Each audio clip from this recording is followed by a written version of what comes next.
Hello and welcome to the practice session of FIB and Cloze test. So agenda and methodology is going to be the same to acclimatize ourselves with actual question and practice them. We'll attempt a test first within time bound. I'll be giving you a test. On each slide there will be a timer, and according to the timer you will pause the lecture and take the test and then resume the lecture. While taking the test, as I told you, you'll pause it, and as you already know who are following this series, all of these questions are actual questions that have occurred in the previous papers.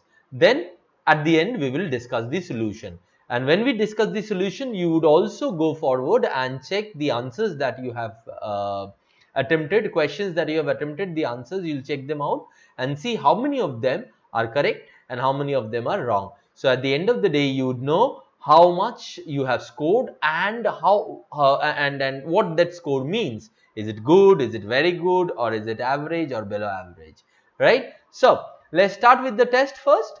Let's start off with the test first. The instructions, there will be 12 questions. The instruction for the first 7 questions is on your screen. You go through the instruction first. So now we will move on to the questions. 3 minutes. 3 minutes for this 7 questions of Cloze test. You pause the lecture for 3 minutes. Done? Let's move on to the question number 8 to 12 instruction. Read the instruction taking 10 seconds. Now, we move on to question number 8 to 12. As you could see that these are fill in the blanks question. 2 minutes to do these questions. Time up. Let's move on. Let's move on to the first techniques of solving FIB and Cloze test, and then we will move on to discussing the solution of each one of these questions. So techniques. First we will review the tone of the sentence and if there are any tone shifts in the sentence or the paragraph. So identify the tone of the blanks. When we're reading the sentences, if the sentence is in positive tone and the blank seems to be in a place where it is satisfying that or going parallel to the tone of the sentence, then we know for sure that the blank will also have a positive tone out here. So sort of if you look at this, we can identify whether the the word that is going to come in the place of the blank will be positive, negative, or neutral in nature. Okay. Then we review the meaning of all options. All the options that are there, we can review the meaning of all these options and see whether one of them fits better than the others in the place of the blank on the understanding of our sentence and the context and the theme of the story. Next, match the grammatical constructs. This also helps us a lot. I'll show you in one of the questions or some of the questions that if we have an idea about the right grammar, concepts like subject verb agreement, tense, then also it helps to solve the fill in the blanks and Cloze test question, because at that point of time we would know that this is the tense that should come in the place of the blank, and we will right away eliminate all those options which do not satisfy that particular tense structure in the options in the sentence, right? So let's move on and discuss the solutions. First question, big ideas come from tackling blank problems. So we'll read, in a Cloze test, we do not need to read the whole paragraph to answer the first question. We'll read the first 1 or 2 sentences and decide on the first blank, then the next 2 sentences and decide on the second blank. Big ideas come from tackling blank problems. When one is confronted with an overwhelming task, it's pieces. So they are talking about something big, right? In here we are looking at the theme is suggesting overwhelming task, parallel to it big task. So let's move on to the options. Small is just the opposite. Big does seem like a valid option, but still we will move on and go through all the options. Remember this, we should always check all the options, because in a competitive exam like this, it's always the most appropriate answer rather than the correct answer. So irrelevant is, again, doesn't make sense here. Irrelevant problems. Buildings is irrelevant here, and minor, again, minor and small are just the opposite. So this is also eliminated. So the only thing that can be answered is B, big, and that's our answer. The second sentence, they have their place, but in the repertory of management blank, they should share their place with bold approaches to big challenges. Now, who is this they? This they is nothing but big ideas. Now, these big ideas have to share place with someone. And who are they? Now, bold approaches and big challenges. But they have to share places with, in what? Place in where? What is that place that they have to share? In management something. So it might be management theory, management ideas, something like that. So let's see which is closest. Weakness doesn't make sense. Thematic sense, it has no thematic sense. Similarly, strength also makes no sense. Management power is irrelevant here. Management practice, management theory, management practice, management ideas, this seems to be closer. So I'll keep this and move on. Management symptom. What is management symptom? There is nothing called management symptom. So this is also eliminated. So you are left with only one option, that is D, and that is definitely your answer, right? Now, if you look at, for the third question, the third blank rather is way down. So there are 4-5 sentences in between which are there. Now, what do we do in here?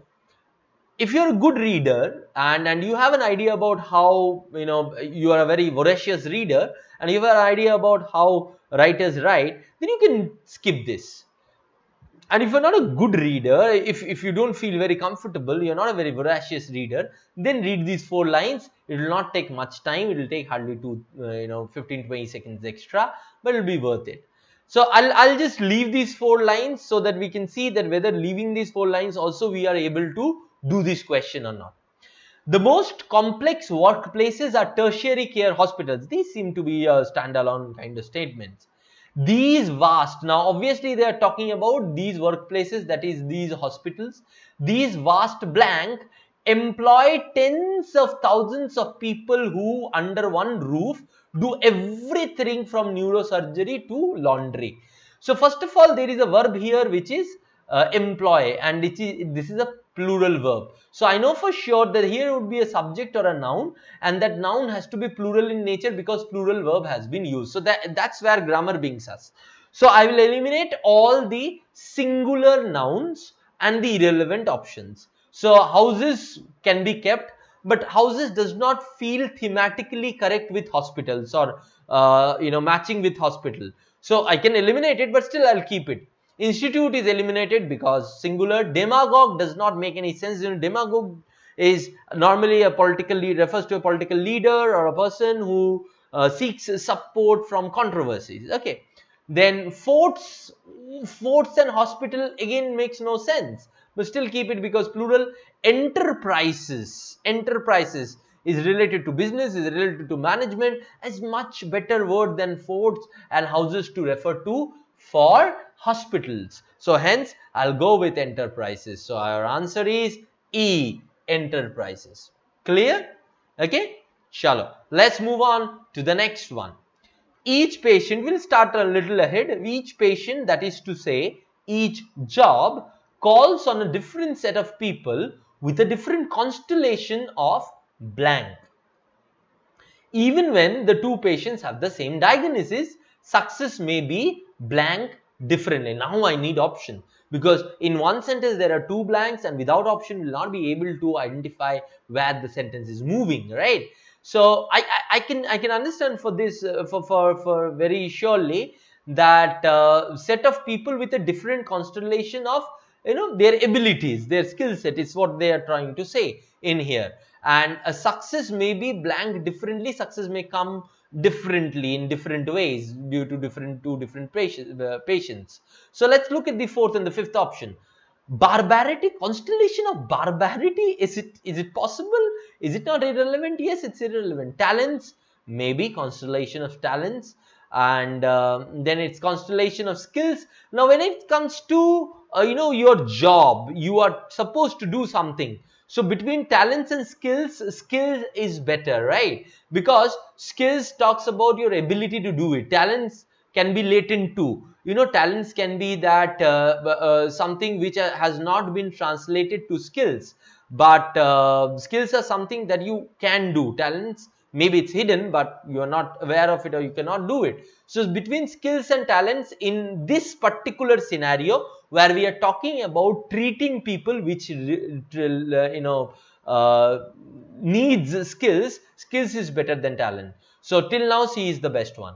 Unskilled, constellation of unskilled does not make sense even grammatically. Barbaric, no thematic or grammatical sense. So the only option that can be is skills, right? So now if I move forward, constellation, different constellation of skills, even when the two patients have the same diagnosis, success may be managed, maybe managed can be, we'll have to have a better word.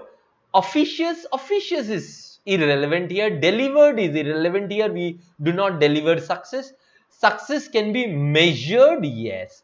Managed and between measured, measured seems better, you know. So managed was definitely, right grammatically. When it comes to the right one, it's measured. Sorry, more appropriate one, it's measured. But still, we'll move on to the last option, which is postponed. Success can be postponed differently. Doesn't make thematic sense. Though it makes grammatical sense, it doesn't make any thematic sense. It does not go with the flow of the story, right? So measured is the right word here. Then let's move on to the next sentence. This is complexity of an order of magnitude greater than automobile assembly. And anyone who blank be hospitalized knows that management. So this is, what would be this tense out here? That means that being hospitalized has already happened, right? So are been is anyways grammatically wrong. Have been is also grammatically wrong. And have been has been used 2 times, so obviously you can eliminate this. Has been is grammatically correct and makes sense also. Anyone has been who has been hospitalized knows it. So you know that hospitalization action has already happened, and he knows, therefore he knows that how complex it is from the automobile assembly. So has been is the only one till D which can be there. Is B again grammatically wrong? This whole question could have been done just by looking at the grammatical correctness of the sentence, and therefore the answer is D here. Okay, next. The workers, managers, consultants, and scholars who crack this nut will reshape industries and institutions just as blank as Drucker, Deming, and Ono did. So we did not read that part, Drucker, Deming, and Ono. But even if you did not read that part, what is the tone of the sentence? This tone of the sentence is definitely positive. And just as means comparing like with likes, comparing oranges with oranges, apples with oranges, apples and with apples, not dissimilar comparison. So therefore positive here, the tone of the sentence, so the tone of the blank will also be positive. So Drucker, Deming, and Ono, we can guess that even without reading it. If you have read it, then you already know it, that they have done something great. But even if you have not read it, you can guess, you can identify that this is going to be a positive word. So profoundly makes sense. Profoundly means greatly. Gradually doesn't make a lot of sense. Between gradually and profoundly is definitely better. Superficially, spaciously, both negative words, and both meaning more or less the same. Specious means superficial, but which is wrong. Specious means someone who is superficial and is wrong, right? So it's an added meaning of superficial. Then earnest does not make sense grammatically also, and thematically, more than grammatically it might make sense, but thematically it makes no sense. Earnest doesn't fit in here. So between profoundly, gradually, only profoundly fits in all of the options, therefore profoundly. So see how tone can help you to get to the answer. That's how it helps, right? So these are the answers from question 1 to 7. Check it out, which one of them are correct and which one of them are incorrect. and if they are incorrect, why they are incorrect, get the idea behind the explanation, and if you have any doubt, put it in the comment section. So let's move on now to the question number 8 to 12, the last 5 questions. I can't find my purse, but it must be blank here somewhere. Now, these are kind of questions, if you are a good reader, you would be able to do these questions with 100% accuracy. Because see, these are questions which has prepositional verbs, some sort of phrasal verbs. So, and here you know for sure that your knowledge is what helps you go forward and answer it correctly.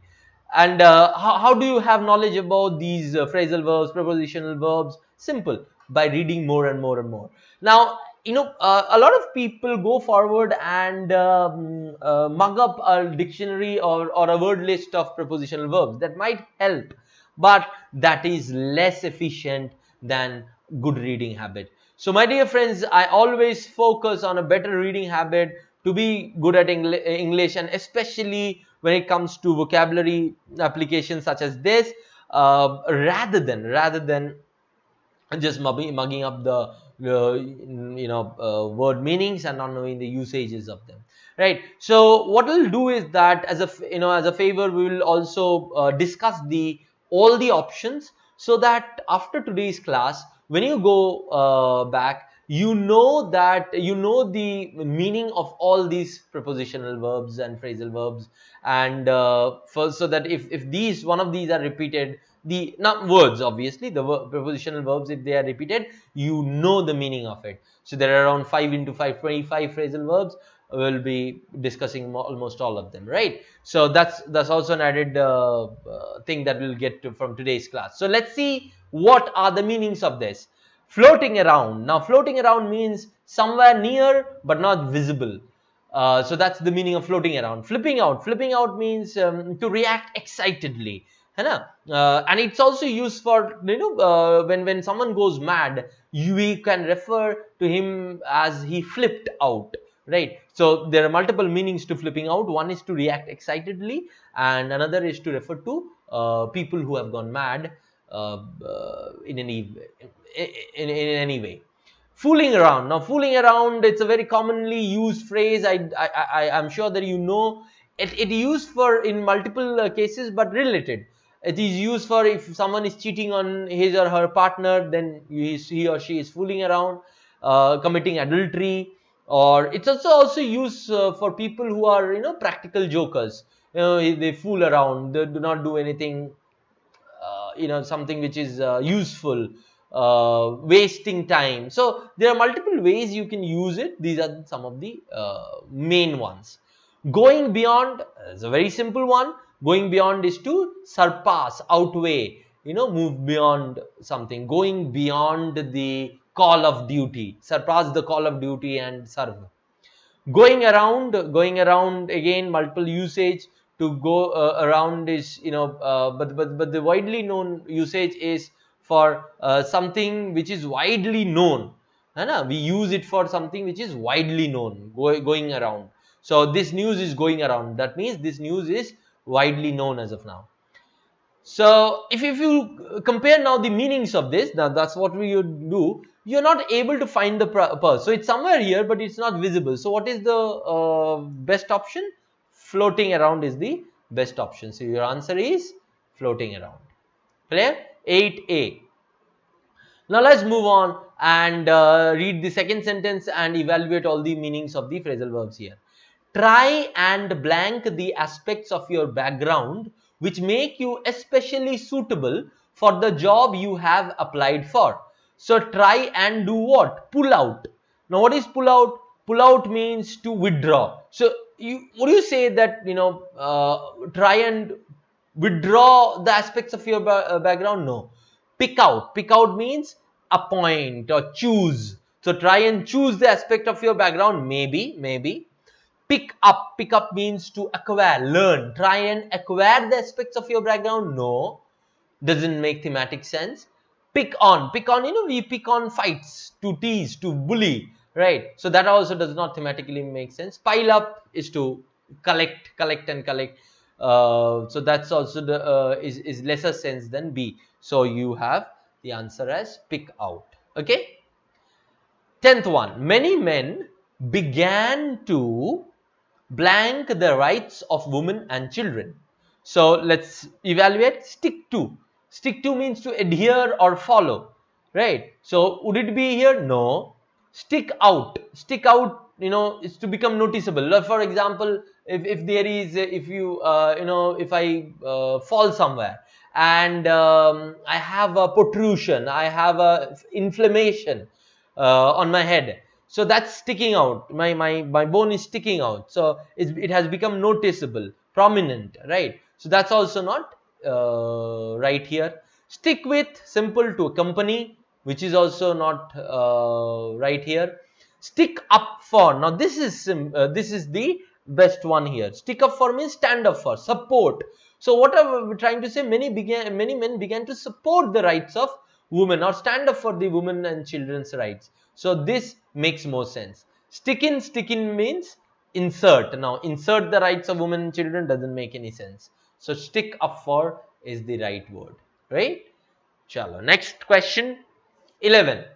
I know you have had a bad day, but you don't have to blank me, right? So let's look at the options, evaluating option. Take back. Take back is to take something into possession which was yours. So that doesn't make sense. Take apart. Take apart is to disassemble, destroy, right? That also does not make sense. Take it out on me. Now this is a combination. Take it out on me. It's more of when you are angry, or show your anger to someone, or your frustration to someone, that's what, when we say take it out on me. So that makes most sense out here, but still we'll move on. Take in means, simply take in is to receive, which does not make sense. Take out is to go on a date, which also doesn't make sense. So take it out on me is the only one that can fit in here. See, if you know the meaning of these options, it's so easy to do. They're so simple and so straightforward. You don't even have to think a lot about them, right? Question number 12, the last question. As you start your married life together hand in hand, may all the things you're hoping for blank the way you have planned, right? So let's see, turn out. Turn out means happen the way you have planned. Maybe it seems very fine, but still we'll move on with the other options. Turn in. Turn in is to surrender, to give in. The police says the criminal to turn in to the police, so that is not fitting in. Turn over is physically invert something. Turn over the bottle, the water will spill. Or rethink, and then thematic, theoretically it means to rethink in your mind. Turn into is physically turn into something else, so that also does not fit. Turn off is to get bored with something, so that does not make sense. So A is the right answer here. So these were the correct answers, 8 to 12. A, B, D, C and A. Okay. So what was your score? How did you score in this particular test? 12 questions were there. I'll show you. I'll show you what will be considered a good score in this particular test. See, 10 to 12 would be a very good score in this particular test. 8, 9, good score, not bad. 6, 7, average score. And less than 6, that needs a lot of improvement, right? So if you have scored more than 8 and 9, you're doing fine. Go on practicing regularly and you will be right there, because these were actual questions. So if you have scored more than 75% in actual questions, we can assume that when these kinds of questions come in this year's IBPS 2018, you would do good. But if your score is less than 8, my dear friends, you need to focus a lot on that. So then, practice a lot of questions, do it regularly, know a lot of words. And where would you know in the next 20 days? How would you know a lot of words? Simple. Take a lot of marks. So you will come across a lot of words from there, right? Practice a lot of questions. So you will come across a lot of new words out there. phrases out there, and you would sort of collect them and make a list of yours, which will help you in the actual paper, right? Okay, so I think you have understood how to approach the close test and fill in the blanks question, and hope that this will help you in your actual test, in the actual IBPS 2018 test, right? Thank you very much. That will be all for today. See you soon. All the best.